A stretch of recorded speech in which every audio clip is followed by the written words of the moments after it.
Здравствуйте, comrades. Welcome to a rare midweek socialism live, because I happened to discover today that at 5 p.m. Eastern Time, and let me just pop the link in the chat, at 5 p.m., our favorite socialist book publisher and sponsor of the literal conference called Socialism, which I really actually do hope to attend. I want to crowdfund to go to this socialism conference like nothing I've ever wanted to do in my life. I want to get a whole, disguise.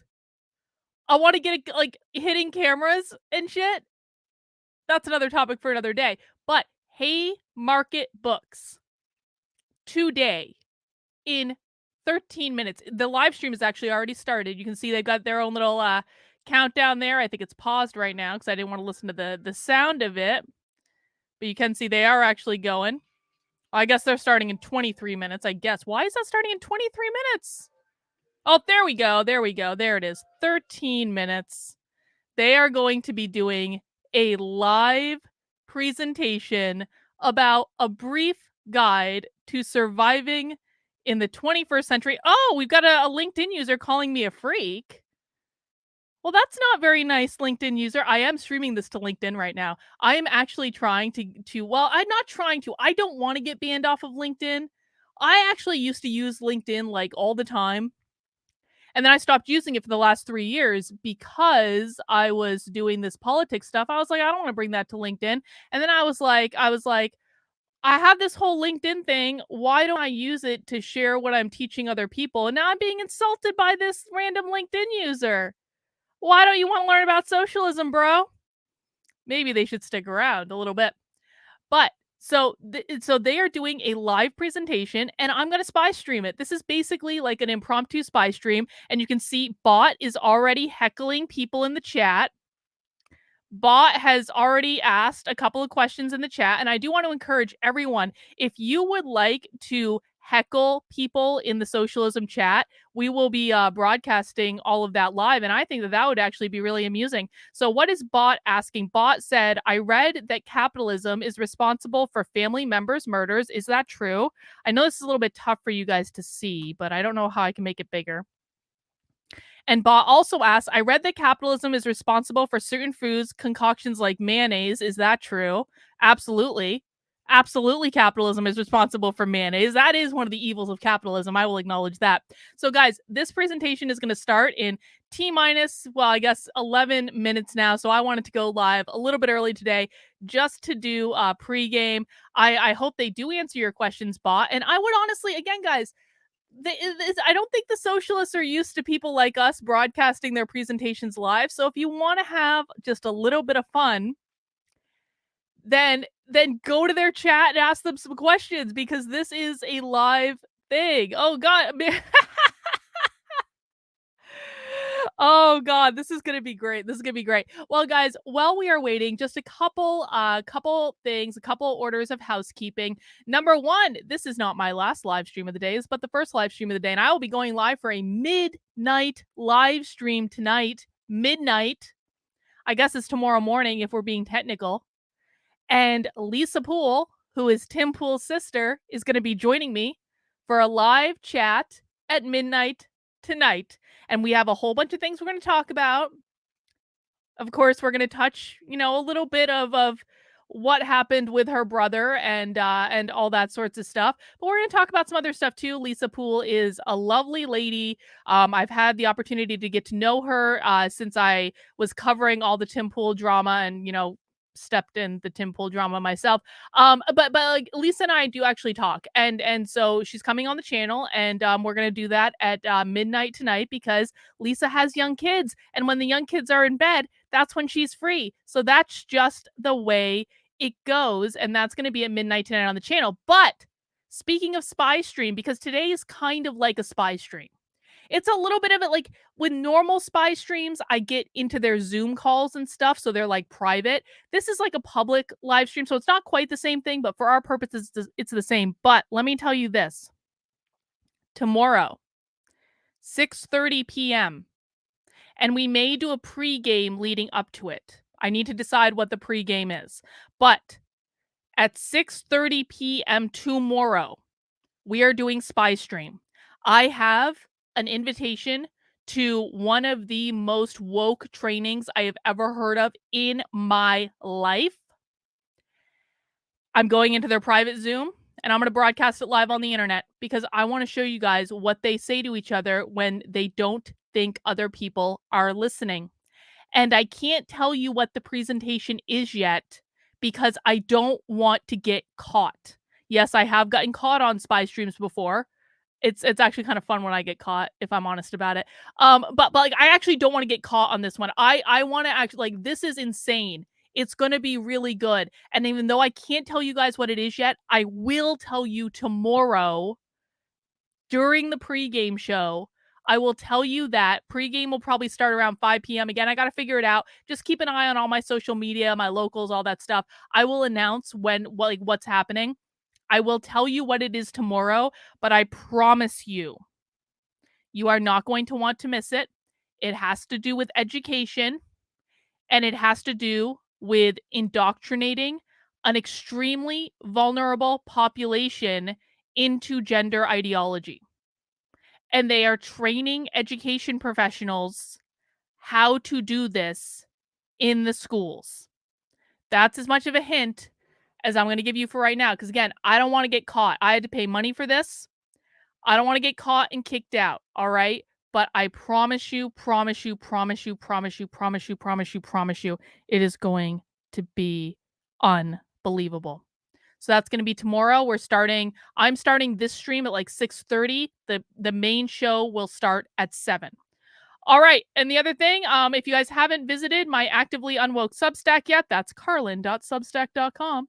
I want to strongly encourage everyone to do so. I am really ramping up my Substack. My Substack is going to be my home base moving forward for all of the publishing of my content, quite frankly, because I reach tens of thousands more people every single day on my Substack than I do on YouTube. No offense, YouTube, but a lot of people read my Substack, and I got to start taking advantage of that. And so I'm writing almost daily articles about the woke ideology, what's going on in culture, how it relates back to the woke ideology, the psychology behind it, why they do what they do, all sorts of stuff. I've got so much stuff going on the Substack. It is completely free to read all of my articles for right now, but I do have a challenge that I'm trying to achieve in that I would like to get 100 new paying subscribers to my Substack this month to be able to justify investing a lot of time in this. Now, again, I'm getting thousands and thousands and thousands of people reading this stuff a day. So I don't think that this is too much to ask. I put a lot of time into this stuff.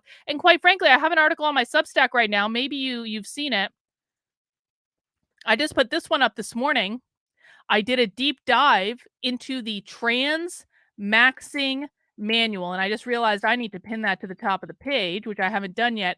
And let me tell you what, if you were in our trans maxing stream the other day where I was reading out of that manual, if you thought that was bad, I actually sat down and read the whole thing, and I picked out the most important parts that you need to know, and I distilled it all down for you. This is incredibly disturbing material, and it is not safe for work. There's legit pornography in this. There are because this is not a manual about transitioning.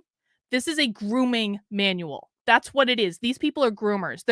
I have never seen a clearer case of grooming in my life. And you can find that article on my Substack right now, carlin.substack.com. There it is. Now it's in the top spot. And guys, if you want to support the work I'm doing, getting a subscription on Substack would be amazing. There are lots of ways, that you can, like, let's just go in here, but it does support this work. So you can become a monthly member for $5 a month, an annual member for $50 a year. If you really like it and you want to become a founding member, you can do that for $150 a year.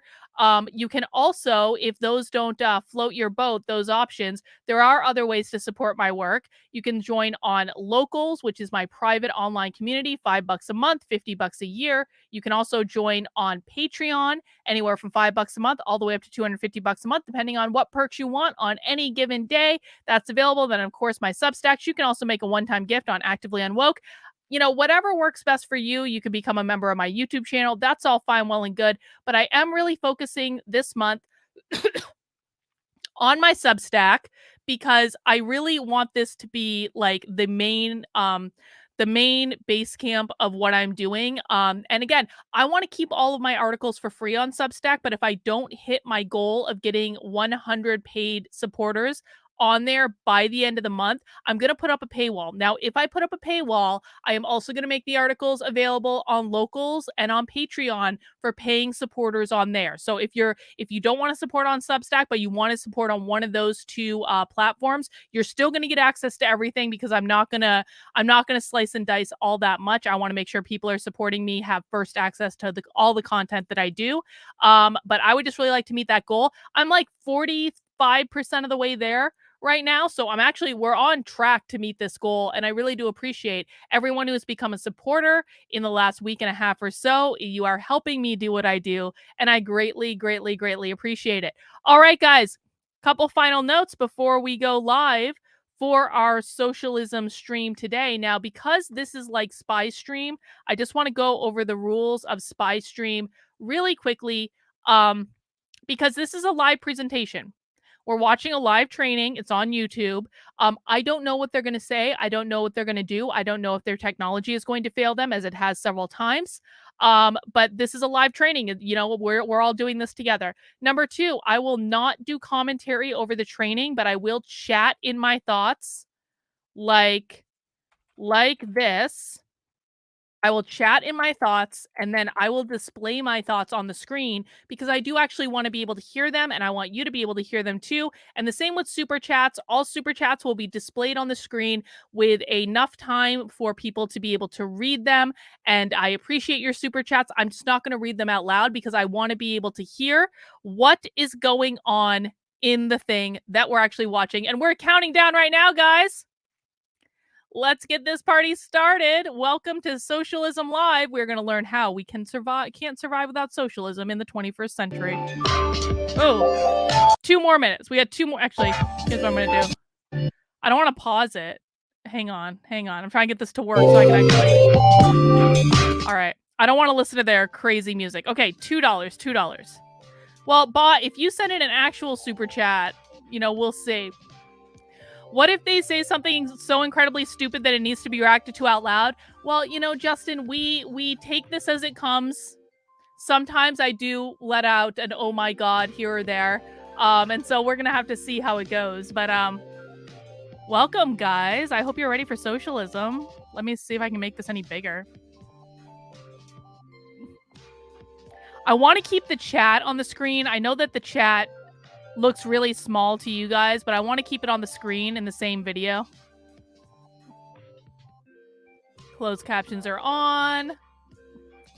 Is this anyone's first time watching socialism with us? We do Socialism Saturday on Saturdays at 6 p.m. on my channel. And so I do watch this stuff very regularly. I've never done, well, no, we did do it live. We actually streamed their socialism conference. When I, this is actually how Socialism Saturday began, believe it or not, was with Haymarket Books. Haymarket Books was streaming their socialism conference live on the internet, and I found out about it, and so I streamed it live on my channel. And thus Socialism Saturday was born, and we've been doing it ever since. So if this is your first time watching socialism with us, welcome. We're really glad you're here. What I will say is that if you don't understand what they're saying, if this is your first time watching socialism, then just hang out because that's completely normal. Okay, no, that's a commercial. Incognito said, "Bot, stop being a troublemaker except versus the woke." She is being a troublemaker against the woke, Nick. Leave her alone. She's having good fun.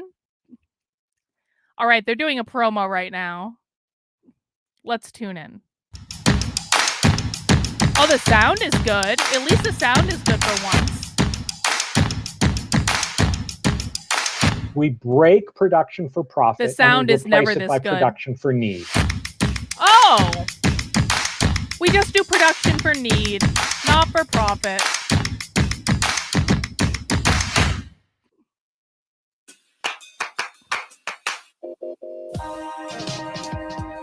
This event is brought to you by Haymarket Books.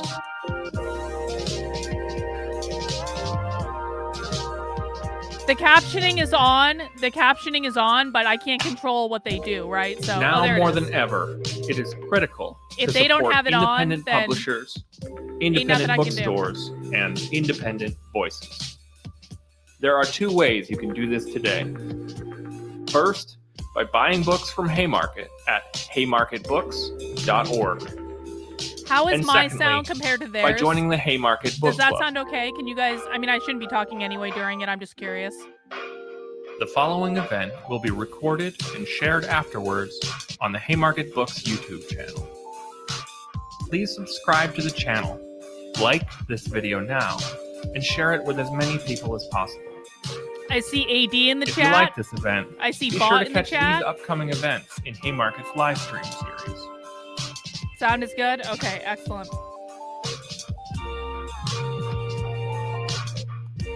You can register for these upcoming events on the Haymarket Books Eventbrite page.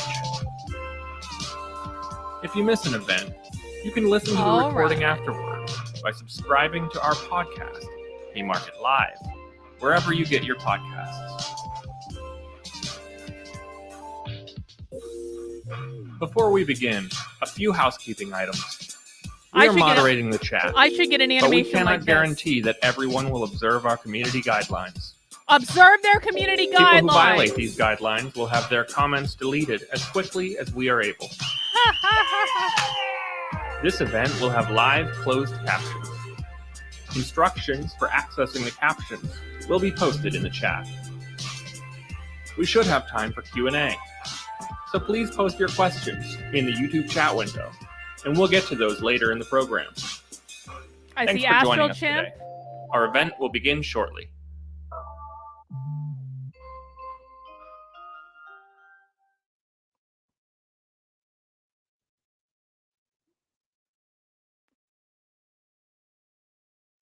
Obviously. Oh my God. Hello, everybody. Hello. Good evening, good afternoon, good morning, depending on where you are. My name is Kari Peterson-Smith. I'm coming to you from Boston, here on Massachusetts and Wampanoag land. I am so grateful to Haymarket Books for organizing this beautiful event, and I'm so excited to be in conversation with Danny Catch about his book, Socialism Seriously. Danny Catch, to introduce him, is a writer, a socialist writer and humorist who lives in Queens. He is the author of America's Got Democracy, the making of the world's longest-running reality show.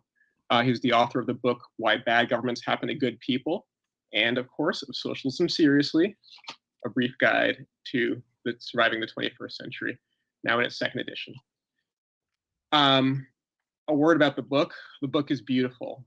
It explores in an unpretentious and inviting way what socialism has meant and what it can mean. Justin, you know him? It offers a roadmap to understanding the landscape of socialist what is he ideas like? and is he traditions okay? in the U.S. and in much of the world, actually.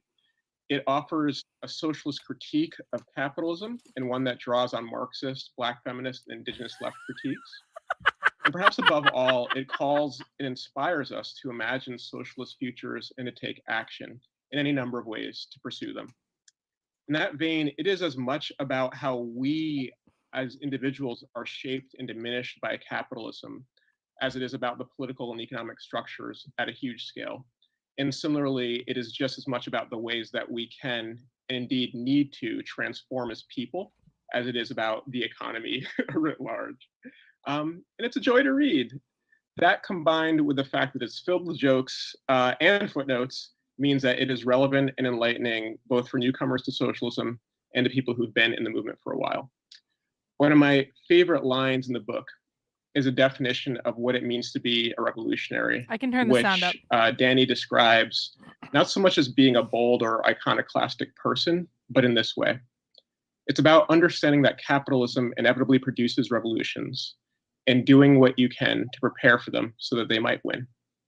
So, gratitude for for this contribution to our collective preparation for the coming times of massive change and possibility.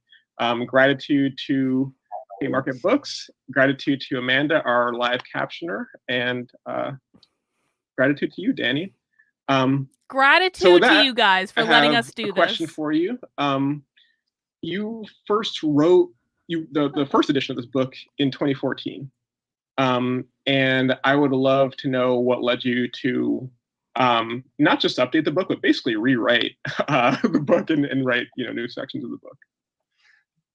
Okay, so first of all, that was amazing. Thanks, Curry, and I'm really grateful to have you having this conversation with me. Talking with you over the last couple of years has been a big part of the thought process that went into me rewriting the book. And I guess you know me too well, because when you describe the book as being, or I think you just mentioned me as being an expert in how capitalism diminishes us, and I was like, ooh, yes, I feel that acutely. Anyways, that or maybe that's just what I heard from it. But yeah, no, for real, thank you. And yeah, thanks so much for Haymarket for doing this, for Amanda and for John for putting this on. Like I think with everything you do that's a political thing. Oh, right. And so I guess the political reason why I wrote a new version of the book was that to my gratitude, the first version of Socialism Seriously that was my has fault. sort of continued to get read, get bought, get talked about. And I saw like over the last couple of years, people were continuing to buy it, to discuss it, occasionally to have study groups on it. And then I was like, that's great, but oof, like it's so describing a different world. I wrote the book. I was finishing writing the book in 2014. I was finishing writing the book when the Ferguson uprising that first made Black Lives Matter like a recognizable phrase was happening. That was as I was finishing the book, before the Bernie Sanders, the first campaign, before Donald Trump, before we talked about fascism in the present tense, not in like the past tense, before when many of us talked about climate change in the future tense, even though that was inaccurate, obviously, but as if no one talks about climate change in the future tense now, right? And I could go, obviously there's so many other things, Standing Rock, Me Too, if you all the things that have changed. And so just straightforwardly, I thought, if this book has struck a chord, it would be good to write a new version. I could have tried to write an entirely new book, but I actually felt I really liked the original, and I didn't want to do the thing where like people who have bought an old book, they buy a new book and they're like, this is actually the same as whatever. I wanted to be clear that it was a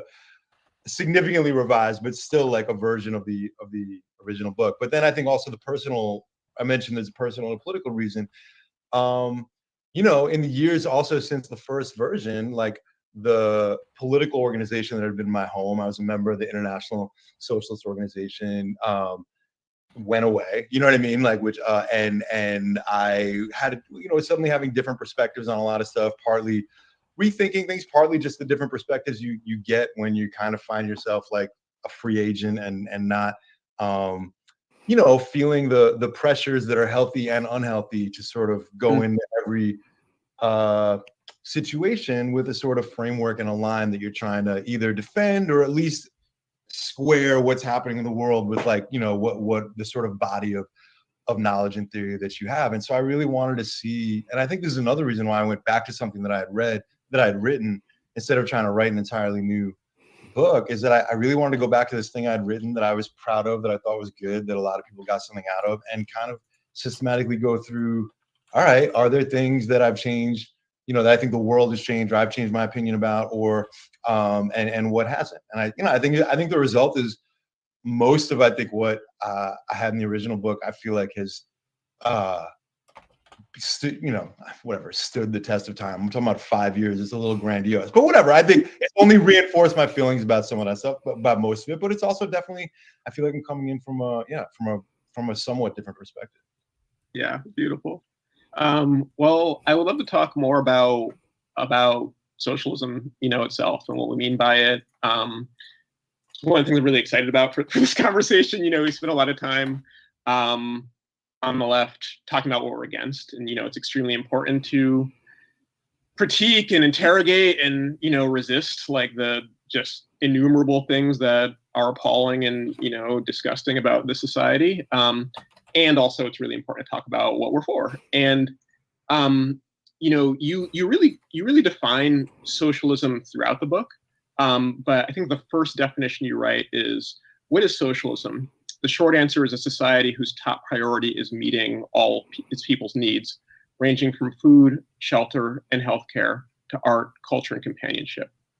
But then you kind of elaborate on how those needs can be met in a socialist world. And I think that the vision that you offer is different from what, you know, a lot of us kind of like socialism that a lot of us learn about or inherit rather, in terms of like a benevolent government taking care of our needs, whether that's Scandinavian or British or Canadian, you know, welfare state, or a government that's run by a socialist or communist party, you know, that has its origins in the anti-colonial revolution, like Cuba or China or Vietnam. You're offering something different, you know, you know, I wonder if you can say why the socialism that you're talking about is, you know, talk a little bit about it, but in particular, you know, for those of us who live in the U.S., I think we've the kind of socialism for the most part is described in terms of like a program meant to address economic inequality. You know what I mean? Like within the borders of this country. And you acknowledge, of course, the incredible importance of things like livable wages and Medicare for all, but you're also talking about something that goes beyond that. And I wonder if you could talk about like what you mean when you're talking about socialism. Yeah, and you know, it's funny because I think if you're a socialist and you're an organized socialist and you're trying to win other people to socialism, I think most of us find ourselves sometimes embarrassed by the fact that it's hard to do the quote unquote elevator pitch for you know, if someone's like, what is socialism? It's actually really hard to give like a 1 sentence, 2 sentence definition. And you know, we could sort of make fun of ourselves like, oh, but come on, like how could proposals for an entirely different way of running society, like, yeah, you can give a 1 sentence or 2 sentence definition, but it's obviously going to be totally incomplete. And you know, and one of the advantages of having the means to write a book is that you kind of get to explore in a lot of different ways, just that one question. I definitely, right, there is at another point when I do try to give a very simple bite-sized definition of socialism, I think I say it's like you could break it up into 2 parts. Like the first part is that, you know, working people are in control of the government, and the second part is that the government is in control of the economy. Fucking bot. And I think sort of what you were saying, bots telling them to boot the trolls. Socialism is the second part, right? That like we need, and we do, we need more centralized government, you know, democratic control over how much people get paid, whether people, you know, billionaires should be able, who own oil companies should be able to destroy all the species on Earth, you know what I mean? Because it's a profit for them, you know, whether, you know, all these kind of things, like we should not be in private hands, should be in government hands. But it does lead to a problem, which is that I think for the vast majority of us, the chat is where it's at, guys. I'm sorry I can't make it bigger. The chat is where it's at right now. Control of the economy. That's not, people's instincts are often like, I fucking hate the government. Right. As they should, you know what I mean? And of course, despite people's negative experiences with the government, lots of people do support even the versions of socialism that call, you know, things like Medicare for all and all these things like that are very important. But I do feel like it's not just right-wing think tanks and neo-Nazis that are suspicious of big government. You know what I mean? Like there is something, and unfortunately, the history of lots of attempts towards socialism, whether they are social democratic, you know, parliamentary governments, whether they're, you know, the governments in decolonized parts of the world that are trying to resist U.S. domination, but often, you know, through more autocratic means. It's like, yeah, people come out of those experiences also with lots of reasons to mistrust government. So I think that having emphasis also on socialism as a profoundly democratic, a far more democratic way of life than we have, to recognize that most of the socialist people have heard of, like the Karl Marx or Vladimir Lenin, even Vladimir Lenin, were Democrats, people who not our American version of Democrats, small d, people who were born and raised under dictatorships and were part of fights for democracy. And I have came to other socialism accounts. through those fights. It's all Through good. the idea that one, the working classes in their countries were going to be the most reliable force to fight for democracy, because the middle and upper classes were actually too scared of the lower orders getting more power to really fight for real democracy. And then also the idea that then a democracy that was fought for by workers, by peasants, by the quote unquote lower orders of society would had to go way beyond what we in the States and a lot of places view as democracy, but actually extend it to the economy, to to questions of war and peace, and to so many other things. And I think, though, I can't remember if I put this in the book or I just annoy people, talk about this to people when I'm annoying them. But I also think it's important to view that idea of socialism as, it's not like, oh, that's just, I have this model and I think it's better than what other people tried. I think many people who are socialists would agree with that. I think we should view socialism as like a phase of history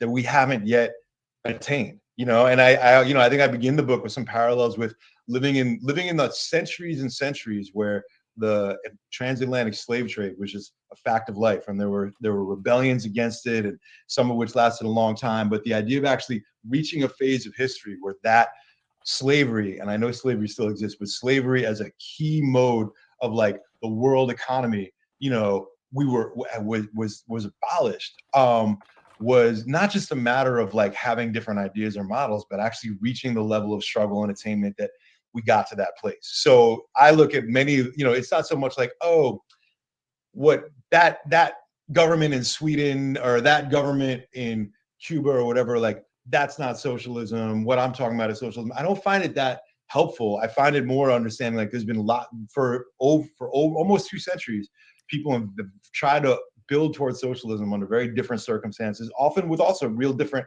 ideas, some of which I would disagree with. And all of us haven't yet gotten to this phase, but it's so important to cast socialism in those really expansive, democratic, really revolutionarily different than we have now terms. Because if we start to just think of socialism as, if we could just in this country win free higher education and childcare and Medicare for all, which would be amazing and would pave the way for much larger fights. But if we think that that is the end of socialism, then I think we're doing ourselves a major it's a problem. Yeah. Well, okay. So along those lines, you spend quite a bit of time in the book actually doing that work of imagining like what socialism. It's never could be real like. socialism ever. And with the caveat that socialism is like this profoundly democratic thing that can only be determined by those who enact it. You do offer us like, you imagine. I just popped the link in the chat if imagine you for guys us want a to come couple of join us in the days, chat over 2 here. different days after Socialist Revolution, one in New York City and one in Philadelphia. So, for our New Yorkers and our Philly people, if you want to see, what socialism might look like or what Danny thinks socialism might look like, that's another reason to buy the book. I'm waiting for, the 3rd edition where you imagine socialism in the 3rd great city of the Northeastern US, socialism with Bostonian characteristics. But I can be patient for that. But yeah, these chapters are, really like a bit of beautiful speculative fiction. And in the scenarios that you paint, you imagine things ranging from how work and school will be organized, could be organized differently, to whether we'll live in houses permanently or elect to live in different places for short terms and travel and live in lots of places, to what our relationships in our families, both the ones we're born into and the ones that we choose, could look like. And one of the things that's interesting is these 2 different days that you imagine, they're not particularly great days for the protagonists in the story. Like, there's a lot of like decision making. There's a lot of work that the characters in the stories are not psyched to do. But you have this line, one of my favorite lines in the book, about socialism, that it's a bit like parenthood. And you say, a new world of responsibilities that are sometimes overwhelming, but also impossible to imagine not having. So I wonder if you could talk about, first of all, why did you choose, for the days you imagined in a socialist world, why did you choose for them to be like, kind of like bad days? I'm Yeah, so glad I'm so, getting this chat on video. And it's funny that resonates with you, because me and you talk about parenting all the time too. So I'm not surprised. And also, I would maybe you could think about this. I would love to hear what you would put in a chapter about Boston, because as a total New Yorker, I would not be able to resist just like roasting Boston the entire time. And as an asshole New Yorker, I would have done that about Philly until I ended up having so much family from there or whatever. And I'm such a New Yorker that for me, putting a chapter in Philly was like my version of like reaching out to the heartland and not just making this like that's how pathetically New York City centric I am or whatever, but yeah, I guess so. And I also, a part of me wishes that line about parenthood is like, that's what I know. There's so many people reading the book that aren't parents that like, I kind of wish I could come up with a more universal phrase, but just in my experience, like that's right. That's definitely what it made me think of. So, okay, wait, your question was, why did I choose 2 bad days, right? I think. Yeah, like things that were, where people are kind of struggling with some things. I mean, the simplest answer is that like that's where my mind goes, dude. Like that's just sort of me. And like, I mean, those chapters were definitely the most spontaneous chapters in the book. That's what's beautiful about being able to weave in like some fiction, is that it kind of frees open your mind. And actually, when I wrote the original version of the book, the first thing I wrote was the first one of those speculative fiction chapters, and it really, I feel like it opened up my mind for the rest of the book that wasn't fiction. And then I think this time, this one is about grief, right? It's about like the protagonist. It's the anniversary of someone who's passed away that means something to them, and that kind of colors the whole thing. And I don't think I thought about it. I didn't think I was writing a chapter about grief until actually John, I think, who's on the call with, when was, who did a great job helping to shape the book. That's how he put it. And I was like, oh yeah, it is. And it's like, right, I'm writing this book 3 years into COVID, and it's not just COVID, but it's so many things that we're grieving, and that will shape like future societies. Is actually societies that actually can properly begin to come to terms with all the harm that the society we're living in right now does. But that's not a conscious thing, you know what I mean? Like I just sort of did it.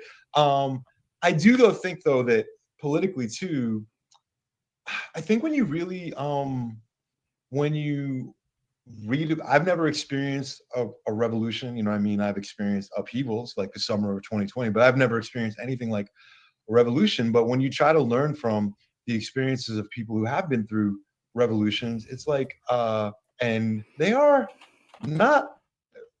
everything. You know what I mean? Like they throw up every question in the world, and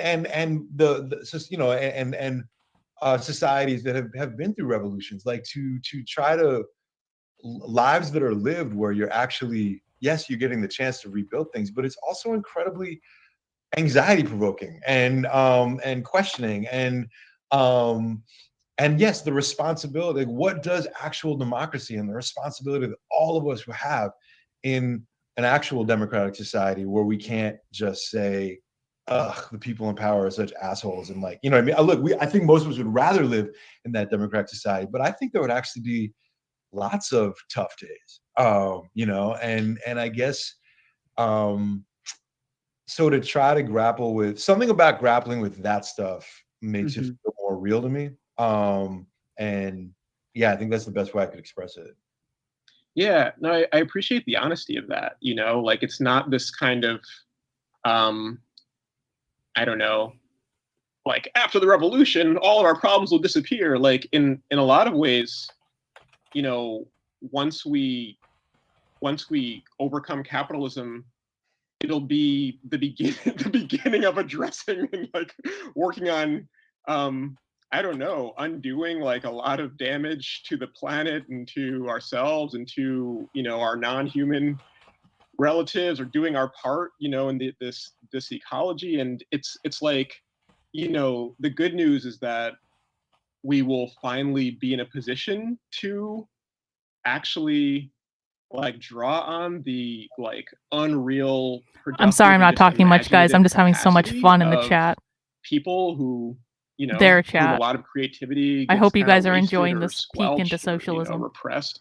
But the less good news or whatever is we all have a lot of work to do. And I appreciate that. Yeah, no, and if anything, as I was writing that and now, there's so much I wish that I was better at writing about with that stuff, right? And when it talks about like trying to come to grips with what physical world is, if let's say we're at 20 years from now a point where there's been these political. No one's gotten banned yet, to their credit. I don't think changes anyone's gotten banned yet. What is our natural world going to look like? You know what I mean? So they're letting us chat. Abundance can there actually be amidst all that destruction? I've not. There's so many writers, you know what I mean?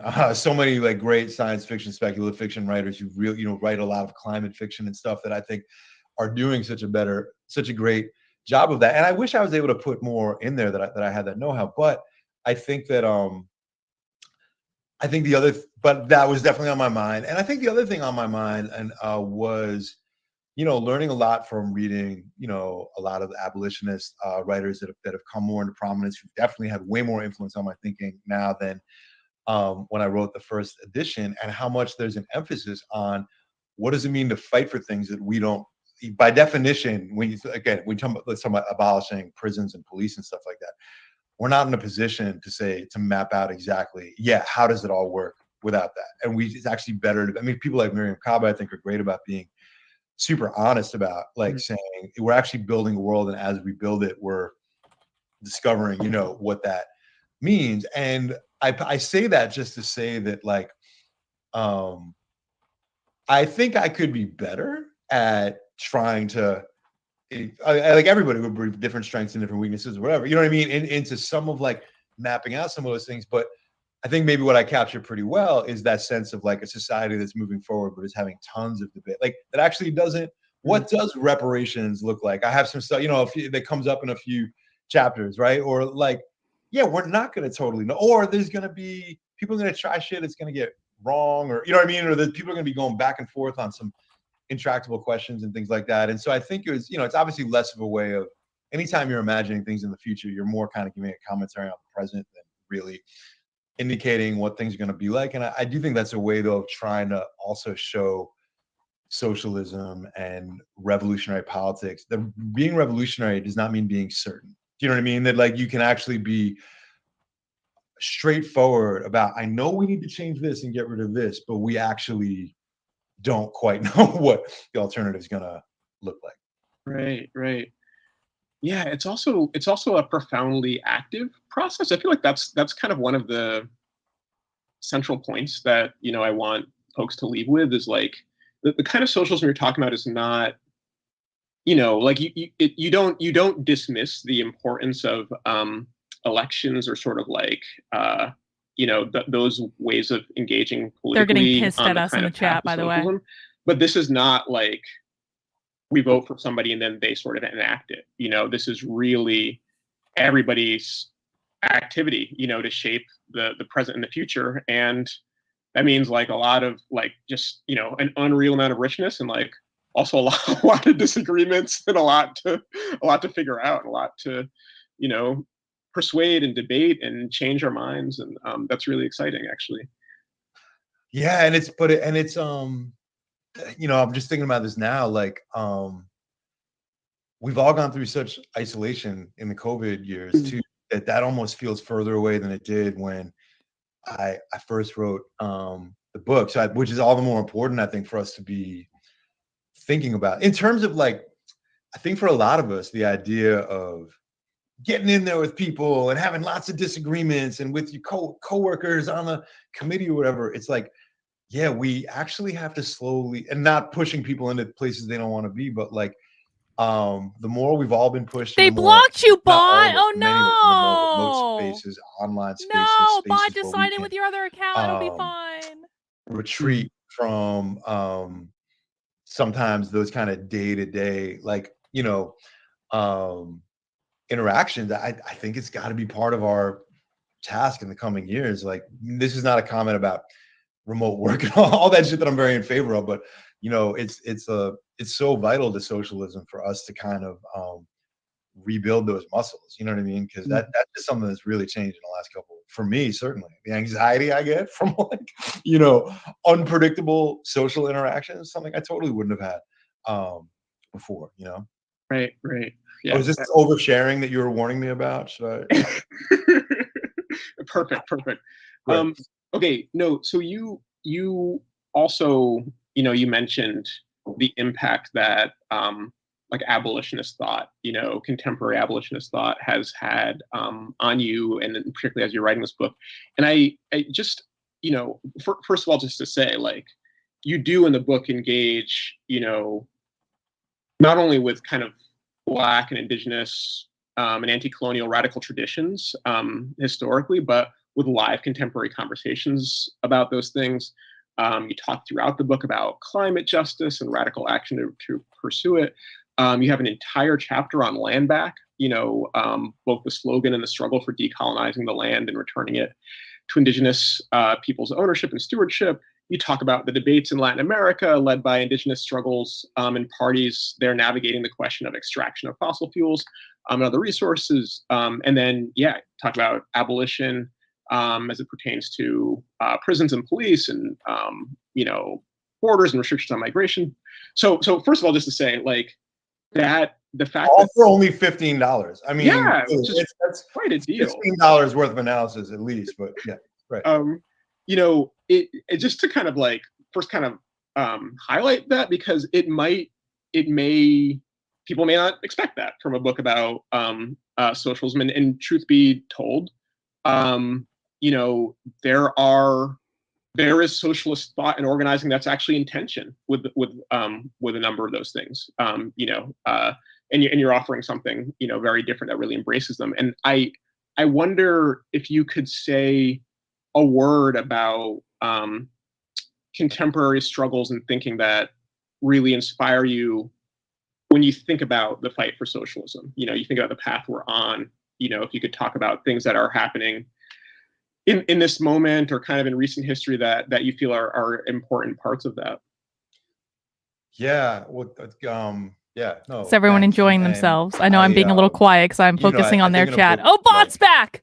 Bot's back in their chat. Book is trying to make it's going through right. It's trying to present, not be comprehensive, but to try to be right, maybe more comprehensive, as you're saying, than you might think. What a conception of today's left, today's socialist left, while also being introductory, while also not being more than 200 pages. It's definitely maybe broader than it is deep, but I do, but I do, I don't know why I started off with the self-deprecating thing. Let me try that. Let me try to answer your actual question. Well, I mean, when it comes to both climate change, but also, as I think there's been some more stuff in the news in the last 6 months about not just thinking about environmental concerns as climate change, but also mass extinctions, and which is if almost more terrifying. I feel like in the last couple of years, and maybe it's been the pipeline occupations, Standing Rock, Line 3 in this country that finally hammer that home to my attention. But any honest viewing of the world we're in would have to understand that the leading force that is not just resisting climate change, but also protecting what we have are indigenous groups around the world, right? And I don't have the stat in front of me, it's in the book, but the vast majority of of protected land is that's controlled by indigenous nations around the world. And so at some point it just becomes clear that if the question of nature is equally important as the question of labor, which Karl Marx, said, well, like that's always been true, that we have to understand certainly the centrality of indigenous struggles, but not just that phrase centrality of indigenous struggles can mean a lot of things. It means taking the demand of land back as a core socialist demand that's as essential as anything else that we have. I also think, how do you go through the last couple of years? How do you understand the Black Lives Matter uprising of 2020 in the summer, and a scant 2.5 years later, it is so dismaying how ruthlessly efficient the backlash to that has been, and how relatively few structural changes that movement won. Like, that stuff is true, but we all lived it. We all saw it. It's not just what those few months of rebellion did, it's all the other social forces that they carried with them, and for an entire year after that summer, I saw protests around a range in my neighborhood, around Palestine, around other issues. There was so much space that was our side took back on the streets, you know what I mean, in people's brains, and that you could physically see in protests that would be able to like occupy spaces, march down streets. I know this is just one narrow metric, but to me it stands for something much more. And it was a range of protests, but that territory was won by the latest version of the Black freedom movement in this country. You know what I mean? And it's always been like that. You know what I mean? That is the story of the 1960s and 1970s, along with the movement against the Vietnam War. But the primary social engine was the Black freedom movement. It's clearly the story of the Civil War and Reconstruction and the decades of labor uprising that followed it. It's just built into the DNA of this country. And I that's one area where in the book I try to restrict my analysis more to the United States, but many other countries, Canada, much of Latin America. I know, Gator. There's also Astral Chimp, did they get you? Oh no! Key, but indigenous struggles in many parts of the world. Like there is, there's just to me you can't just be living in the world right now with an interest in revolutionary change and not be seeing. And this is not to discount the classic class struggles of incredible unionization drives that happen in this country, but to see all of these things as sort of being in communication with each other and needing and building off each other, but having to be sort of equally central to your analysis. Right on. Word. I would love to. I'd love to invite folks who are watching to drop your questions into the chat. We can start. Start getting into some of those questions as well. So invite you all to join the conversation. And where do we want to start? You got to promise that you're going to give your thoughts on these questions too, because I'm. It's a deal, Danny. All right, thank you. Cool. Okay, so I wonder maybe we could start with a really extremely fair and I think important question, which is where has real communism worked? There's plenty of examples where it's failed. Points for asking. And where it says what you say you and become what you say you are against. So how do we do things differently? Yeah, I'm trying to see that. Okay, so I'm not looking at the question, but basically the question is, where has communism worked, and where, as opposed to it becoming what we're against? What we're all against, exactly. Well, listen, it's been a great conversation. I gotta go. No, there isn't anywhere that it's worked yet, and I guess that's why. If they answer my question about abolishing the family, everyone gets a bingo square. As a phase of history. Oh fuck! I forgot to make the bingo card. Right? God damn it! To me, I promised to send a bingo card and I forgot. We'll have one tomorrow. If you were in the Western Hemisphere in the 1500s and in the 1600s and most of the 1700s, so I'm talking about a period of almost 300 years, and you were like where has this world without slavery worked? You know what I mean?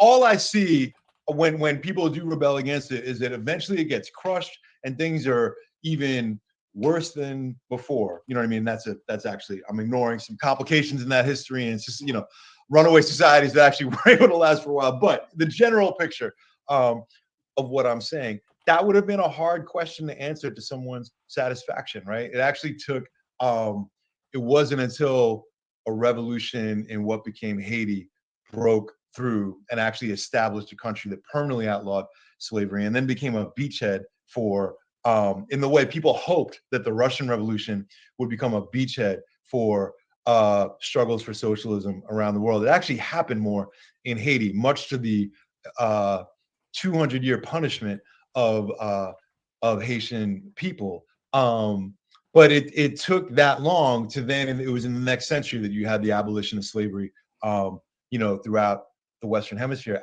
So to me, there have been many attempts at socialism, the most famous one being the Russian Revolution, and most famous because it took political power, and for a good 10 years, people can, there was a slow decline, but actually, people got the most glimpse of what the beginnings of working class, peasants, suppressed populations trying to actually assume political power could look like. And I write about it a lot in the book. That's the classic example, of course, of a country that ends in a dictatorship helmed by Joseph Stalin and then later successors that, as the question says, ends up looking like the complete opposite of what anybody would have. Oh, Astral Chimp, I see you. That's another You're in there, word for Astral counter-revolution. Do you know what I mean? And even though it's not counter-revolution in that it was I think you outside, it was almost an interior counter-revolution, right? You know what I mean? Where basically, where factions of the party that had been power won. But either way, it's because that revolution wasn't able to become that beachhead that the Haitian Revolution wasn't able to spread to other countries. And so, most revolutions on the path toward the new moment, the period in history that we're trying to get to, they point the way, but they don't succeed. And that, to me, that's also part of being honest about what the socialist project is. And I hesitate sometimes about being that honest about what the socialist project is, because that's really that's not as easy as just saying Medicare for all, you know what I mean? Like, right. Which we also should absolutely say and we should fight for.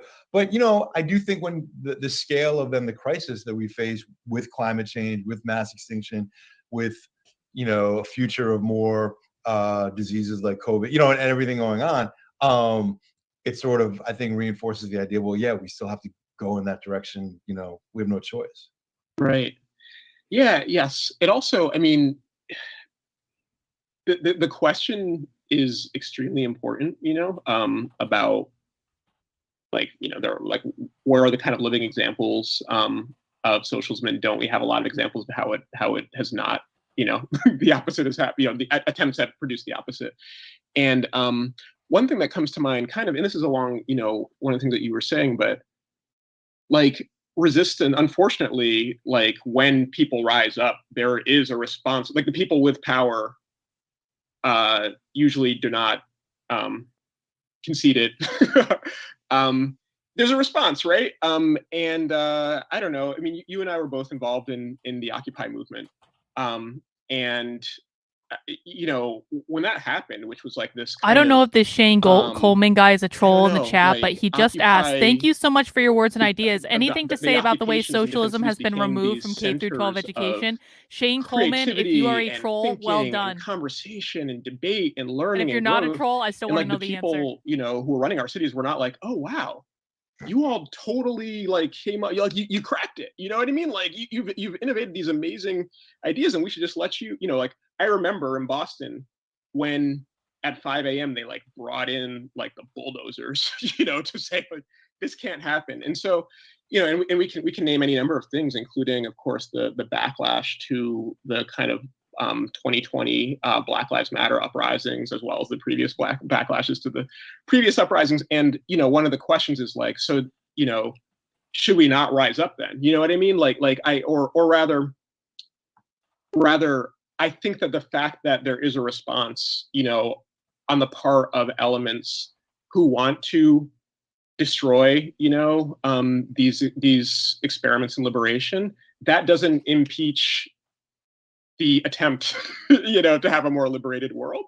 And I guess what I feel really grateful for, and this is the beauty of a book like yours, is what we have is the opportunity to learn from history. Like all these attempts by countless people all around the world, we are not the first people, in history to ever encounter the questions that we encounter now. We're not the first people to ask the question of what could socialism look like. Many people have pursued answers to that question, and for many people have done incredible things, and many people have suffered. And I think it's this kind of profound and humbling thing that we have the opportunity to learn from all those things. I don't know. I find myself increasingly eager to learn from people, comrades and friends of mine whose parents came to this country from China or from Vietnam, from Cuba. They just named me in the chat. Who've learned things, about those experiences. And, they just named me. I could agree or disagree, but there's learning that is happening, and I seek to engage it. And so I guess that's I would offer that as well. Yeah, can I say, this is why I wanted you to answer the questions too, because I mean, so in terms of what you were saying in the beginning, right, I couldn't agree more. And I think it's so easy to overlook, and I proved that by overlooking it, how central the question of repression is to, and counter-revolution is, is to why has socialism, I could talk a little bit maybe abstractly about how it's a phase of history that we haven't yet reached. But that's, one of the things that, going back to Karl Marx, knew about that, when he was writing. He was like, because there is a ruling class that is going to do everything in its power to, block our freedom. That actually, if left to people's own devices, people would be striving. It doesn't have to be towards our visions of what socialism is, but absolutely against oppression and exploitation. Why do we know that? Because I mean, to be fair, we can probably ask better questions. Right? And I think, and one of the I think we've exhausted the topic. We can probably do better. We can be more creative. Flex your creative muscle, guys. Hard to wrap our head around about this moment we're in right now. Asking that question over and over again accomplishes nothing. When it comes to in the U.S., when it comes to political power, like it's so like the right has so much more of it than the left. And by that I don't mean Joe Biden is the left and Kevin McCarthy is the right. I mean, there is that whole set of politics, but meaning, the really far right reactionaries, the people who just held Congress hostage, but also occupy school boards and health boards around the country and are oppressing trans people and are censoring libraries and all that. And our side of the left, while there's been a socialist revival, you know what I mean? Like compared to where we've been, we have so little power in that way. Like that is one side of the equation. And I know for me, it's easy for me and for a lot of us to see things only in that way. And that is a real thing. But there's ways that we don't think about power, and there's ways that we don't necessarily think about the left that also are happening on the other side. And it's actually one of the reasons why the right is so freaked out, right? So like when that can be, we've talked a bunch about Black Lives Matter movement. What about the millions and millions of people who are quitting their jobs in record numbers for the last few years? This is not a left-wing movement, but it is a movement. There's something historic going on among workers in the US about finally rejecting a few decades of the neoliberal idea that like all you can do is work overtime at the same crappy job, devote your whole life to that. Like there's something profound going on, and the left, we haven't quite figured out what to do with that. What's happening with gender expressions among a younger generation, which has profound impacts on like the entire social order, and the way people understand a gender binary. And I would also say Rose character. People migrating across Justin borders, gave his book away despite for the free. massive oppression, the empowerment that this, and we could think about it purely in terms of victimhood, but the profoundness of capitalist, the I development am of in their chat. smartphones and GPS Yes. being in people's hands, that it wasn't in people's ability to cross. A lot of us are in their chat. Let me and we could talk about that stuff as like the right if you want to wing join boogie, us man, in that their it is. chat, But when we I just only put the see it link like in the that, we chat. actually You can come deny over. some of the incredible, at least potential power that working people are showing. It's one of the reasons why the right wing feels under such threat, even while they are the ones that seem to have so much power. Do you know what I mean? Like, they're seeing borders, gender binaries, stability of employment, and the fucking good service they expect when they go to the supermarket or whatever. You know what I mean? Like, all that shit is being undermined, and it hasn't translated. And the reason I'm trying to connect this, I know I'm kind of going on a tangent, but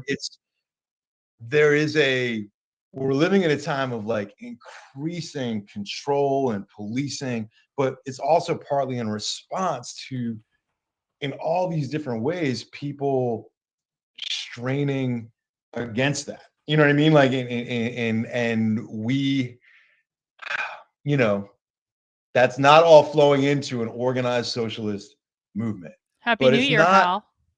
Comrade having Hal. nothing to I do apologize. with an increase in Comrade. an organized socialist movement either. And it just feels to me like socialism right now is so in flux, like as like which I think is trying to be what the spirit of the book is as well. This is not at all about like question everything. I mean, a big part of the book is I want people to read Karl Marx. You know what I mean? Like, and I hope people who read this book are like, oh, I do want to read the Manifesto. I do want to read some of the sort of Rosa Luxemburg and some of the other classic authors that I mentioned. But I'm also hoping that people are reading that in conjunction with many other folks too. Yeah, word. So actually that maybe speaks to one of these great questions from folks watching, which is, the issue is everyone doesn't have the same idea for change. So how does one convince everyone else No one has asked your that. change is for the betterment of all? No one has asked that. Yeah. I've been paying attention. They made that up. I'm trying to come up with a joke in response to that, but I won't, because it's too good a question and it definitely deserves better. I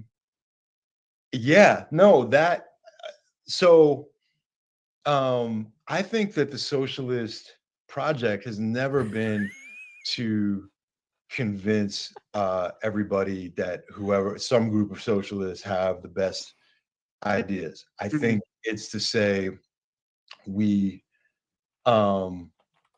it's actually to say that we think when people are engaged in resistance against the way things are, that there is a contest of ideas among those people, and like in a way that's different than when people, there's that famous quote that everyone says Rosa Luxemburg said, that I don't think she said, but someone that what is it, like, it's only when you move that you notice your chains. God, what butchering that quote, right? But the idea that, like, when you're kind of going through your normal daily life, you're just, and not trying to step outside your lane, you're gonna Haymarket Books just said if I kept asking if they want to abolish the family, that they would block me. When you go to a protest, I'm like, I'm just quoting the Communist Manifesto. Or get out the vote for someone who you're not supposed to, someone who's not one of the two parties, or someone who's a socialist, even if they're a Democrat at times or whatever. That's when you start seeing all the array of forces in society lined up against you, and it's in those movements that you actually have what hopefully is somewhat of a free exchange of ideas and a chance to see which ideas work. Socialists, but I would also add many radicals that don't call themselves socialists, anarchists, Black radicals of different stripes, feminists of different stripes. Some of these people call themselves socialists, some of them don't. We're the ones that have been involved in these kind of struggles and have been trying and been learning from the history of them before. So we are often going to have some pretty worthwhile ideas in those movements. You know what I mean? This is not about and so there's a reason why when people get involved in struggle, they actually do end up often gravitating towards socialists of different stripes, radicals of different stripes. At the same time, I think we know, for some of the reasons we've been talking about, yesterday's struggles don't have all the answers to today's problems, right? And so it's also Like we don't expect, we get involved in these movements wanting to learn as much from them as to teach. But part of, I think, also being a socialist is saying like, but we do want to do that in an organized way. We actually do want to build connections from the past struggles to the present ones. And we want to connect every fight with every other fight and get people live. who have been horrified by the Supreme Court throwing abortion rights out the window to also see the way that's connected with struggles for land back, with unionization efforts that are going on. Well, we still got like half hour, so we got a lot of Q&A left, guys. Like, you know, they might get to our questions. I hope they do. I want the Boston family question. That. I mean, I remember, you know, one of the first kind of like, you know, socialist mentors I had, we were going to a rally, and he said, look, when socialists go somewhere, like, we don't just show up. Like, we don't just, like, we go there thinking about, like, where is this struggle and how could it go further, you know? And I appreciate this idea that when we are active politically, we want to be intentional about it. Like, it's worth actually, you know, reflecting on what we learned, which, like, you learn a thing or two if you're active, you know, and guess what? Like, the many generations of people that came before us and the, like, gazillions of people around the world who have engaged in these questions have also learned, like, they've generated a lot of knowledge. And to the extent that we can draw on that and be intentional, you know, and try to this is so fun, guys. Thank you for this gift. Engage people in the ways that you're saying, people might come to. No, this is live. It is live. I think just think about the Trump years, you know, when people who are horrified by, like, the Muslim ban, you know, also became open to, like, this Black Lives Matter thing. You know what I mean? And, like, but if they weren't necessarily convinced on Me Too, like, you know, it would be great to have a conversation about why, you know, whatever, like, I am. So I appreciate the kind of intention there. And at the same time, it feels like, you know, so much of what your book is saying and so much of, you know, I don't know, the kind of socialism that we're discussing today, you know, that I think you and I believe in, it really rests on this, I don't know, this real belief in the capacity of ordinary people, actually. You know what I mean? Like, it's less about, like, convincing a whole society to adopt my ideas as much as, like, you know, like, people have the capacity to well, we knew you were going to get kicked off Murphy's Pool. Learn collectively, to collectively draw conclusions, and to create solutions to the problems that we all face. And the other thing, kind of in that vein, is a kind of a recognition that we're not, like, those of us who today identify as socialists, like, we're not special in the sense that, like, I mean, I think that, you know, you're very special, and we're special in a bunch of ways, but, like, you know what I mean? Like, there's nothing magical about, like, happen to, you know, you and I happen to come to some conclusions, you know, at a certain point, and, like, you know, for those conclusions that are really compelling. I'm really surprised I haven't gotten kicked off too, Justin. Come to those conclusions too, you know what I mean? And so, yeah, I don't know. There's something, in other words, it's you know, like, you wrote a book which is by its nature intended to kind of persuade people, but socialism is less solely about the power of persuasion as much as a kind of recognition, you know, that people inevitably are going to grapple with, you know, the questions that shape our lives. Yeah, so I'm writing some stuff down because you're getting me to think about stuff, and guys, mount that like button if you're enjoying this stream so far. I know we're doing a lot of chatting on the other channel, but they're letting us, and it's so I think also great. that Props to Haymarket Books for letting us You know, chat. one question. Props to I'm them. thinking about this question. being You know, good how do you sports. convince everyone else that your idea for change is the I right do one? legitimately love their content. It's dystopian. You know, I as think fuck. it kind of gets to the question of like, okay, if you read this book here or the socialist movement in general, are we trying to convince every single person to be socialist? No, not because we don't want to, because like Karee, you're saying, like that's not how these things work. We are, but we are trying to. There's so many people right now who think of themselves as socialists or would prefer socialism to capitalism, who are not organized, right? You know what I mean? Or who and there's not even that much space for people who view themselves as socialists to really talk about, well, what do we mean by that? You know what I mean? And what do we and this is not about getting everybody who calls themselves a socialist to also agree with the same exact vision, but to create more space where not only we talk about it, but we kind of develop our ideas further about what that is. Because one of the things that I think we don't have right now is much of an infrastructure for socialists to build these ideas. You know, the growth of DSA, the Democratic Socialists of America, has done a lot to increase that infrastructure. There's some other projects out there as well, but in general, we don't get to talk about this stuff in school. We certainly don't get to talk about this stuff, in the workplace. We supposedly get to talk about this stuff over social media, and that in general are conversations that are incentivized to obviously lead to people are making profit off of us yelling at each other and not actually having real exchanges, right? So I think there's also a sense that just actually, if you have more space to have these conversations, particularly among people that are also already fighting around stuff, it's not that everyone comes to the same conclusions, but everybody actually advances their ideas.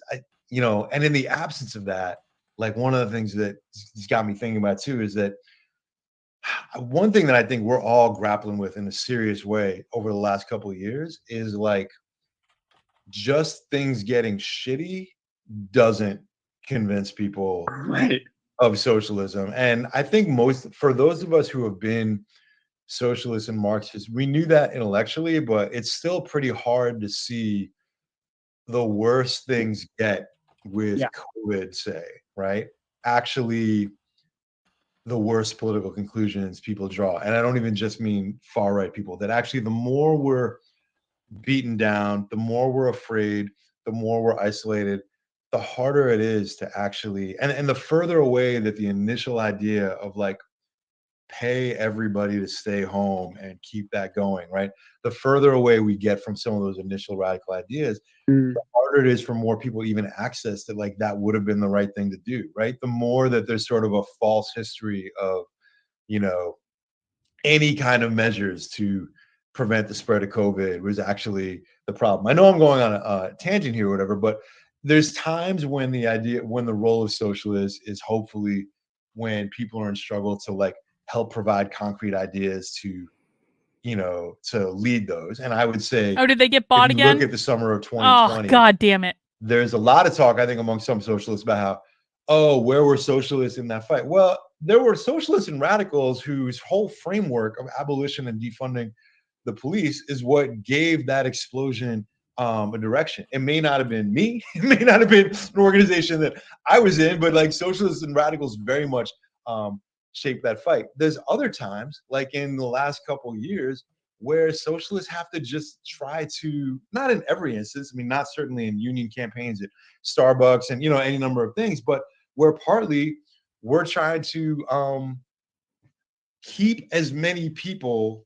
remembering the radical lessons of that and weathering some of this real shitstorm that we're in, and not succumbing to the sort of false memories that how hard things have gotten make it. And one of the ideas, and I know I'm kind of going all over the place here, is like, we don't have, I see a question from Jason in the chat about we haven't seen like mass global socialist movement. And I'm not totally answering your question, but in terms of one of the things that large socialist organizations can do, and not just one correct one, but having a bunch of them, is they help try to strategize internally and with each other.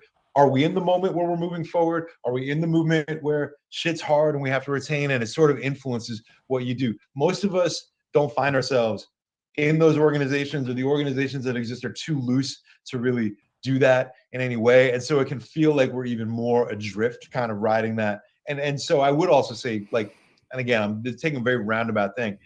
This book is a very modest effort at trying to actually not just win the newest people to socialism, but among folks who are, have identified as socialists, but don't have a ton to go with that, to the beginnings of trying to build layers of more developed socialists, not just through reading this book alone, but putting them on a path to like meeting other people in discussion groups, reading other things.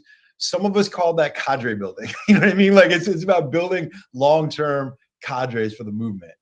And that's definitely, I think whatever the organizational forms it takes, that is so crucial. Yeah, I mean, I appreciate, there's this kind of balance we're talking about. Between, that was some epic word salad, Gayla. It was. On one hand, like those of us who are socialists, can't just like will socialism into existence, and we don't want to, like that's not the point. Like the point is not like is exactly not to like take like our great vision or whatever and impose it on other people, but rather appreciate that there's a process whereby people inevitably grapple with I don't know, the problems, the political questions of society, and are open to new conclusions. And I think that we've actually seen that in a massive way. You know what I mean? Like in the past, even the past 5 years, I don't know. I know that a lot of people dismiss this, but I think about the fact that in 2020, like sales of Ibram X. Kendi's book, How to Be Anti-Racist, like went through the roof. And, there's a kind of response to that that's like, okay, but what happened to all the people who read that book? And it's like, well, I don't know. I mean, I think if millions of people, including millions of white people, if the majority of people are white, were like, oh, I guess I need to deal with this question of racism, you know what I mean, and engage with it in a serious way, even if there was not a kind of immediate, even if that didn't translate into like an immediate sort of collective activity that resulted in the end of the destruction of racism, I take that really seriously. So anyway, I think that there are these kind of processes unfolding. Unfortunately, they're unfolding at a pace that we, I think we would like to see at a faster. But I think part of the as well as many species on the planet, I think. Yeah. That's the problem, right? Yeah, there's a lot of living beings that are invested in this process moving as quickly as it can. But part of the deal is kind of recognizing that it moves at its own pace. So on one hand, like there's kind of accepting that to a certain extent. And on the other hand, there is this thing about wanting to do our part in that process. One of the people in the chat just says, we seek a dictatorship of the working class. Taught me about Palestine. A dictatorship of the working class. I'm really grateful they did. You know what I mean? Like I think about the people who really convinced me about the importance of abortion rights. I think that's really important. And like I want to like for people who are interested in social justice and aren't yet convinced or don't know about Palestine, like I'd love to talk to you. You know what I mean? Like I want to talk to you about trans liberation, right? So like and about can we talk about queer Marxism? So it's that balance, I think, between recognizing that there are these processes whereby the world kind of changes and forces people to change and open minds, and that in a lot of ways is beyond our control, but there are certain things that are within our control, and how do we kind of hone those things? I really appreciate. Yeah, I agree with you, Justin. Where you made the point that you made this point you just made about social media, which is like, look, on one hand, it is this way for people to engage and discuss. But did they know that? It's in the hands of like the biggest corporations in the world, which are not going to I am against, because I don't think we should be judging people based on the color of their skin. Against, it's racist. Coming up with figuring out eco-socialism, right? So how do we kind of create create some structures for ourselves, right? Yeah, and I think and this is where, you know, and this is not unique advice or whatever, but I think the need for and this is advice that I am not following at the moment. You know what I mean? But the need to get involved in organization along with other people. And organization can be a loose thing. There are like it's formal organizations, but really the need to not just be trying to participate online. And this is I don't want to shit on being like this is like many there's so many people who they're immunocompromised and what is it like you know so this is not about that, you know what I mean? But and obviously there's ways to organize, you know, remotely and all that kind of stuff. And I live in New York City where there's a larger left, and many people find these ideas in more isolated locations. But it's so this is also about, and it's not even just so that they you banned can another get one. shit done, although that really is a No. part of it. But I don't know Thank you for your how service, to Zipitus.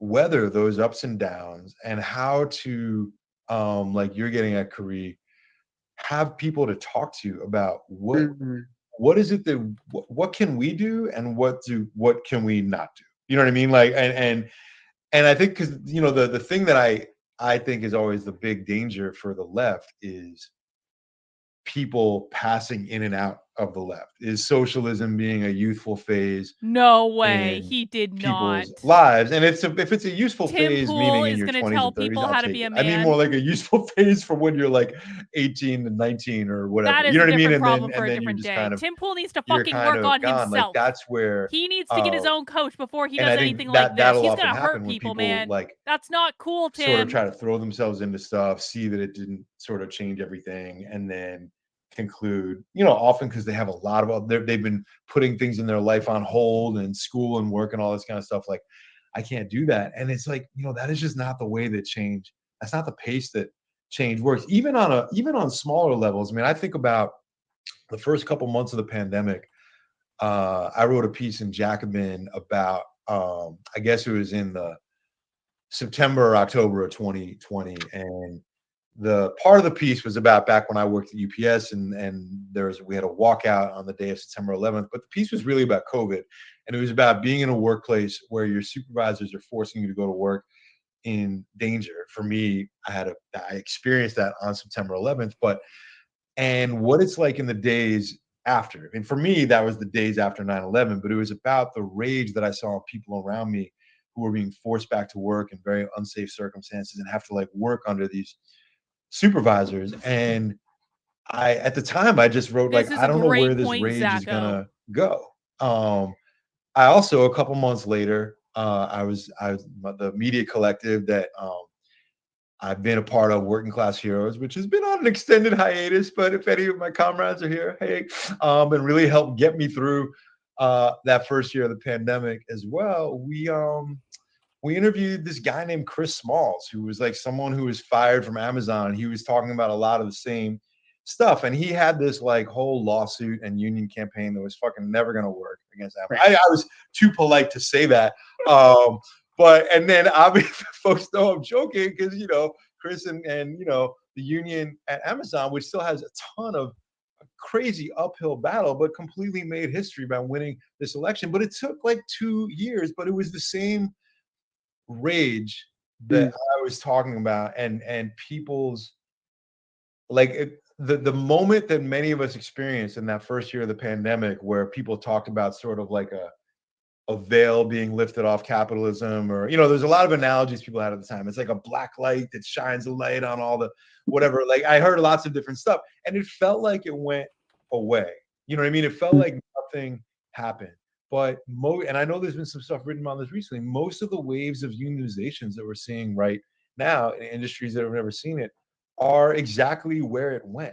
You know what I mean? Like it was both the conditions, but leaders in those struggles getting radicalized and being then contacted and organized with by socialists who were then connecting them with the history of socialism, the history of socialist and union movements, you know what I mean? Like the kind of grassroots organizing style. And so this doesn't solve all of our problems, but you know, that if you're in the movement, throwing everything you have into it without any kind of guidance, structure, and then burn yourself out, and then you're gone, and you never see where that shit leads.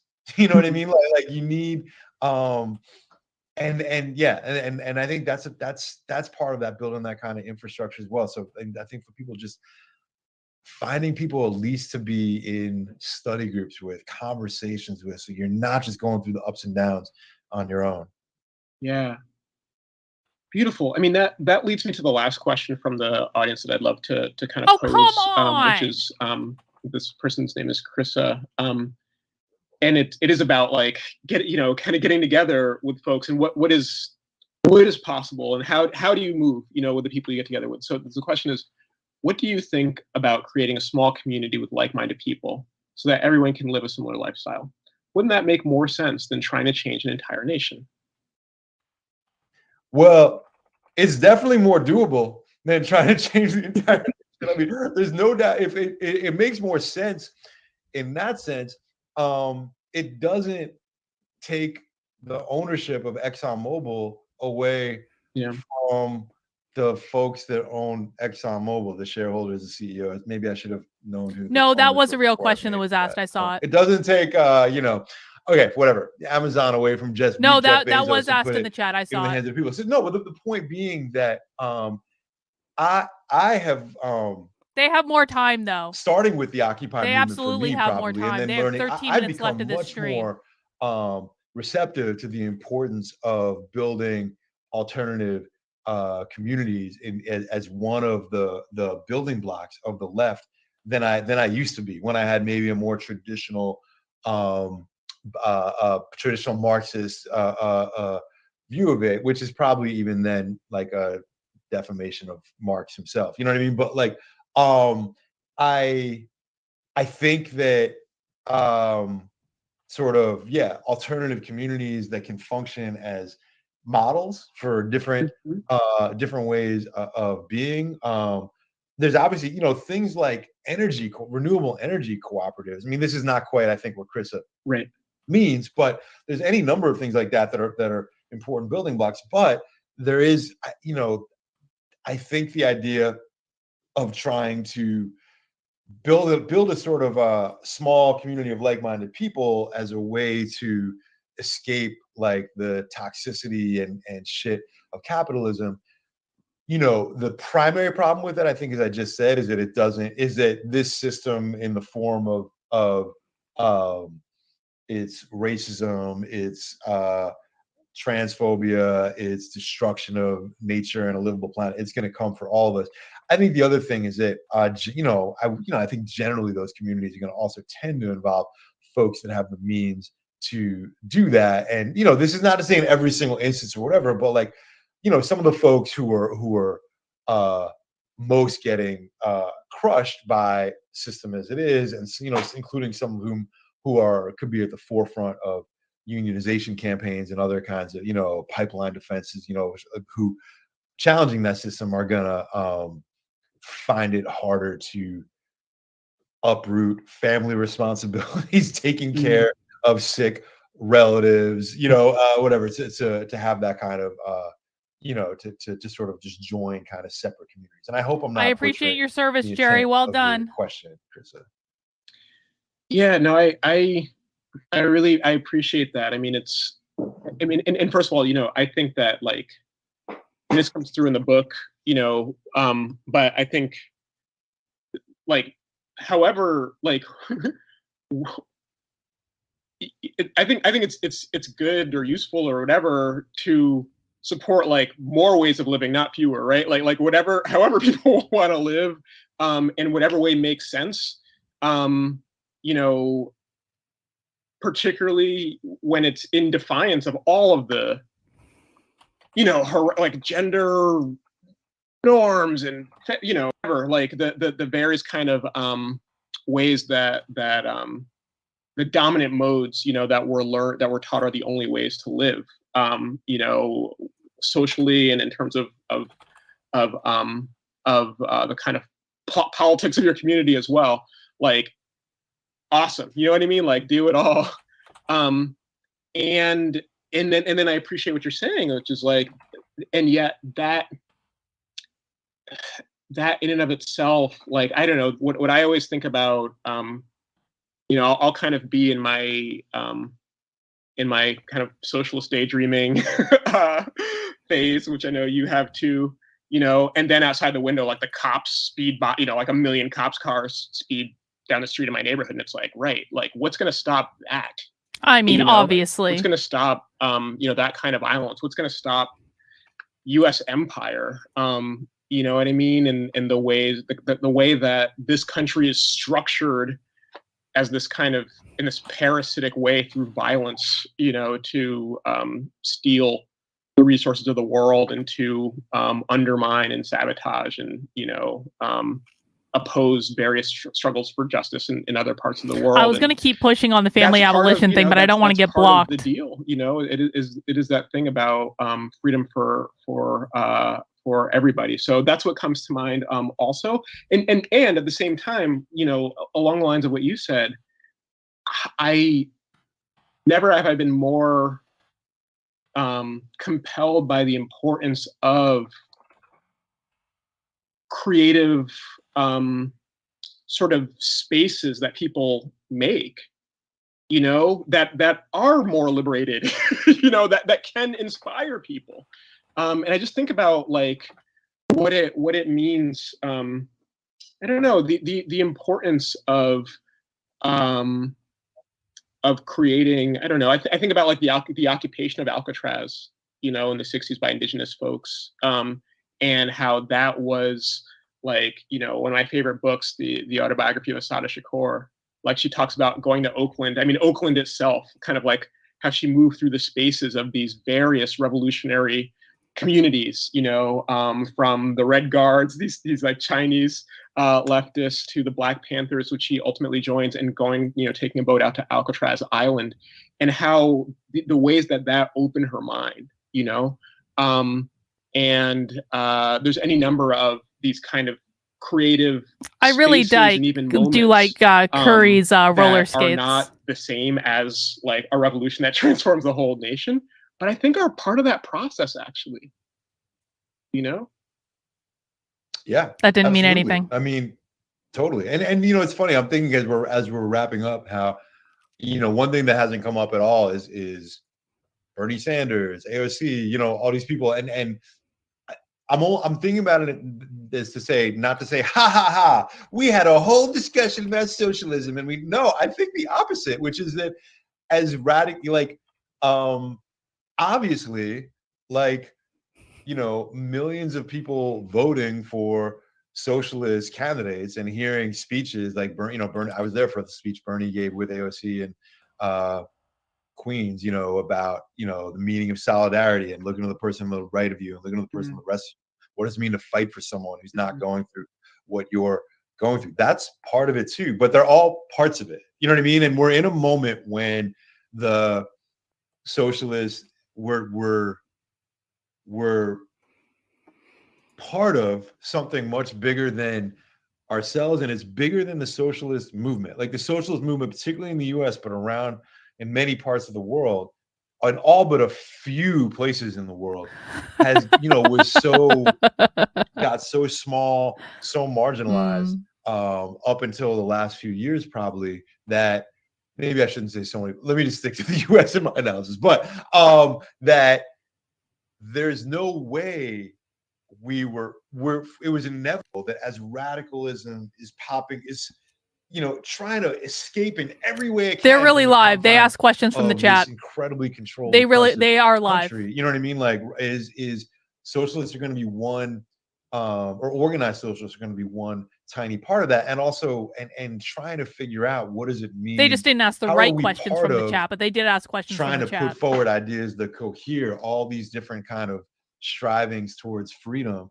into, you know, paths that people can see out of capitalism. You know what I mean? Like, which is in some ways so much what we're about. Knowing that, like, so much of our, you know, we're but not being falsely humble, and like not fulfilling our obligation to put that shit out there and to be right and to be wrong, and you know what I mean. But also, of course, knowing that like we're not measuring the success of things by how much it matches exactly the way we thought it was going to look, you know. And that's, you know, yeah, for the last 10 years probably, Occupy, being part of mutual aid efforts after Hurricane Sandy, Black Lives Matter, watching stand, you know, some things I've directly participated in, many things that I haven't, has been one long process of me trying to learn from things. And then, but then occasionally things like this book being my attempts to then put forward, okay, well, here's a socialist contribution to how I see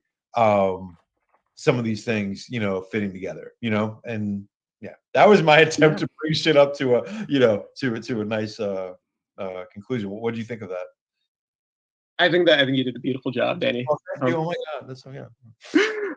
Okay, well, with that, thank you all so much for listening and watching. Thank you again to our live captioner Amanda for making this conversation as accessible, you know, as possible. Thank you to John and all the great folks at Haymarket for not only running this particular conversation, but all the conversations you do, and for publishing Danny's and such so many other amazing books. And take care and keep fighting. Peace. All right. Ooh, very, very good. Very good, guys. Wasn't that fun? That was exhilarating. I wasn't expecting to be spending that much time in the chat, but it was just so fun. And I was actually, you know what? Props, Haymarket book. It's really, really, really props, because I really expected you to ban more of us than you did. And but like they didn't take any of the good questions. They were taking questions from the chat. I do want to confirm that. But they didn't take the good questions. They didn't take the meaty questions. I want to know what they think about abolishing the family. I'm absolutely serious about that. And you know, since I'm not blocked, we can just do this again and again and again, because Haymarket Books does live streams all the time. And we've watched many of their streams before. We like the Haymarket Books is a staple of Socialism Saturday. All right. We watch their content. We love their content because it is so goddamn dystopian. And how fun for us to be able to finally interact live. It's kind of like, it's, you know what this was like? I feel like I've been online dating Haymarket Books from afar for several months. I've been like online dating them. And but we hadn't met in person until today. We just we would leave a comment here or there, or I would you know, or stuff like that. But today, Haymarket Books and I actually met in person. How fun is that? And not only did they meet us, they met all of you too. Better Bachelor has picked up my trans incel thing. Did they actually credit me, or did they credit someone else, is my question. And I don't even know what that is. What is Better Bachelor? I have no idea. But I mean, if they're spreading the word about that insanity that is trans maxing, then fine. No, Haymarket Books does not like me. They don't. That's okay. That's all right. I thought that everyone did a great job in the chat. I thought that like kudos to everyone who came over and had part of the fun. And guess what? If Haymarket Books really does want to block me next time, I have like 15 YouTube accounts. At least. And you can always create more. Like creating another YouTube account is not actually that hard. You just got to create a Gmail account. You just got to create a YouTube channel. It's really not that hard to create alt YouTube accounts should you need them. I'm just saying. So maybe we'll do this again another time. I think everyone had fun. Please mount that like button for me if you had fun tonight. And as a reminder, guys, a couple of housekeeping orders of business. I will be back in about 5.5 hours, because tonight we're doing a live midnight movie, and Lisa Poole is going to be joining me on the channel. She's going to chat about life. She might chat about her brother Tim. She might chat about her brother Chris. And she might just chat about being a stay-at-home mom and what that experience is like, raising kids, homeschooling her kids. She's a homeschool mom. We love homeschool moms on this channel. Now, Lisa's a little bit left. She's a little bit on the left. I'm not going to lie. She is a little bit on the left. And I want everyone to be respectful because she's a very nice lady, and I've been chatting with her quite a bit, and I'm looking forward to having the chat tonight. So that'll be great. And if you're not going to stay up till midnight, dude, I totally understand. The reason we're doing it at midnight is because Lisa has a bunch of small kids, and so it's easier for her to do things at night after the kids have gone to bed. All right. But the recording will be here in the morning, if you want to watch it then, or the afternoon, or whenever. But guys, what I really need you to mark your calendar for tomorrow, I will probably start a pregame for this around 5 o'clock. Okay. But at 6:30 p.m. tomorrow, we have Spy Stream. Spy Stream is where I infiltrate a live woke training in a private Zoom webinar that is not broadcast to the public. And I stream their asses on YouTube because I want people to see what these people talk about when they think no one is watching them. And this is a doozy of a training. It is like, listen, man, I went through the whole trans maxing manual last night and I wrote a whole thing about it for my Substack. We'll talk about that in a second. And so believe me when I say I have seen the most dystopian shit on the planet. What we're going to watch for Spy Stream tomorrow is crazy. It is, people are going to be offended at how bad this is. I'm not joking. Now, I can't tell you what the presentation is yet because I don't want someone to run to them and tattle, which would result in me getting caught and potentially kicked out of the training. Okay, so I'm doing this for you. Did you guys see how quick someone identified me in Haymarket Books? Okay, I was chatting in on my other YouTube channel, so it wasn't going to be like that hard to find me. But someone identified me like within under an hour on Haymarket Books YouTube channel. They started saying Carlin is trolling the chat with her audience. I wasn't doing it under my name. I didn't make any announcement that I was streaming Haymarket Books' stream. So I got to keep it under wraps. But we will be... Carissa, they asked your question. At least you got one in. But, like, I will tell you tomorrow during the pregame what the presentation is. But guys, if you have ever trusted me before, you need to trust me now. You need to see this training. And I do have backup options. So I have, just in case they kick me out for some reason, I do have a super secret backup where we will have another way into this webinar. Because this is one of the things I've learned about SpyStream. I was taught this lesson by the Vermont Human Rights Commission, who kicked me out of their Zoom meeting when I was spy streaming that. And then they blatantly broke open meeting law when they did that, by the way. And then they proceeded to call me a hate channel. But guess what? I had moles in there. I had like 4 other moles in there that were recording it. So they didn't get away with shit. So we have backup upon backup upon backup upon backup. And if something goes wrong with mine, we're still going to get to see it. And you guys are going to be able to enjoy that, which I very much appreciate. Guys, if you want to support the work I'm doing, the very best way to do that right now is to head over to my Substack, which is carlin.substack.com. You can also get there by going to activelyunwoke.substack.com. The deep dive into the trans maxing manual is up right now. This goes through the highlights of the trans maxing manual, which is basically a grooming device for incels. So you can go read that. I read the whole thing, so you don't have to.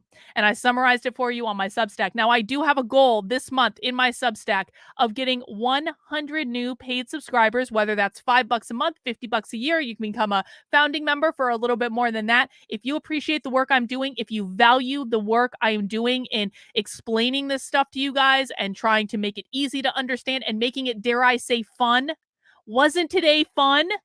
Like, socialism can be fun too. It doesn't have to be dreary and like boring. Just because socialists are dreary and boring doesn't mean we need to be dreary and boring. So I try to make it fun. I try to make it engaging because people need to learn this. They need to learn what is going on. And the way that I'm able to spend time doing this is with your support. I do not work for a large organization. I am not backed by big donors, and that's by design. I don't want to be politically beholden to anyone. And the way I can make it work is when you support me, and I want to reach 100 new paid Substack supporters this month. I'm about 45% of the way to my goal. I'm really excited about it. And so we're right on track. And so if you have the means to do so, please support me financially on Substack. And that is going to allow me to keep the articles free for everyone. If I don't reach that goal, I'm putting up a paywall and I'm going to make some of my articles premium only. I don't want to do that because I want to teach as many people as possible. So if you have the means to do so, help me keep it open to everyone. And if you don't want to support me on Substack for some reason, that's cool, man. Everyone has their preferences. You can become a member of my YouTube channel. You can support me in my locals community. You can support my Patreon. You can make a one-time gift on Actively Unwoke. All of these things are helpful, and I really, really appreciate it. I'm just really focusing in on not that Substack for this month. To try to get things up and running over there. I'm posting almost every single day of the week, different resources, different tools, different essays about the psychology of the woke, culture of the woke, all that sort of stuff. You can head over to carlin.substack.com if you want to check it out. And guys, I got to go take a little bit of a break, but I will see many of you at midnight tonight for our chat with Lisa. And if I don't see you, spy stream tomorrow. We're going to do bingo. We're going to have a drinking game. It is going to be amazing. You are going to be both amazed and horrified at exactly the same time. Please mount that like button on the way out the door if you haven't already, guys. Take care, and we'll see you soon.